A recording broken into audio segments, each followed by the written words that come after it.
எல்லோரும் இன்புற்றிருக்க நினைப்பதுவே அல்லாமல் வேறொன்றும் அறியேன் பராபரமே என்பார் தாய்மானவர்.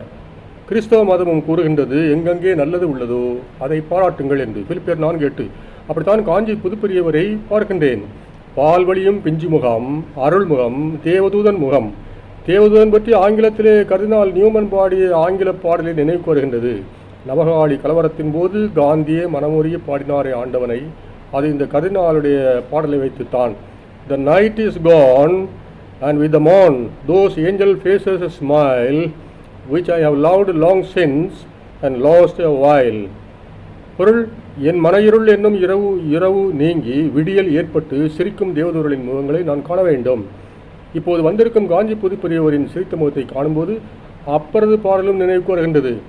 குனித்த புருவமும் கொவ்வை செவ்வாயின் குமிழ் சிரிப்பும் பனித்த செஞ்சடையும் பவளமா மேனையில் பூசிய வெந்நீரும் இனித்தமுடன் தூக்கிய பொற்பாதமும் காண்கிற்பின் மனித்த பிறவியும் வேண்டுவதோ இம்மாநிலத்தே. பொருள், சிவருமானே, தில்லையிலே நீ நடனம் புரியும் அழகே அழகு.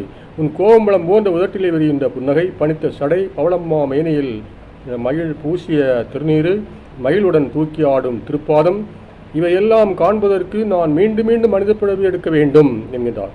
தில்லை சந்நிதியிலே அப்பர் பெற்ற இன்பம்தான் பைபிளிலே தெய்வ சந்நிதியிலே பக்தன் பெற்ற பேரின்பத்தை நினைப்பூட்டுகின்றது.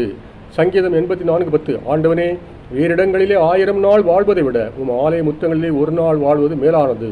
கதைக்கு வருவோம். காஞ்சி புதுப்பெரியவரின் பெயர் சரஸ்வதி. முழு பெயர் சத்திய சந்திரசேகரே நரேந்திர சரஸ்வதி. சரஸ்வதி என்றால் கலைமகள் அன்றோ, அதாவது அறிவுத்தேவதை. கிரேக்க மினர்வா போல அல்லது அத்தேனா போல.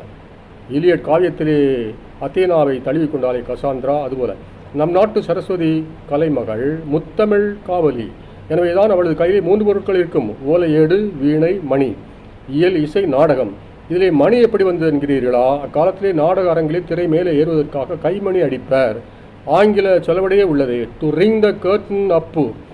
ஆனால் இக்காலத்திலே மணியை மறந்துவிட்டனர். அப்படித்தான் தூத்துக்குடி எஸ்ஏவி பள்ளி நுழைவாசலிலே சரஸ்வதி படம் வரைந்த ஓவியர் மணியை விட்டு விட்டார். நான் போய் நினைப்பூட்டியதும் அவருக்கே வியப்பாயிற்று. ஃபாதர், நாங்கள் இந்துக்களே மறந்த மணியை நீங்கள் மறவாமல் வைத்திருக்கின்றீர்களே என்றார். வரைந்து விட்டார் மணியை. கண்டோர் வியந்தனர்.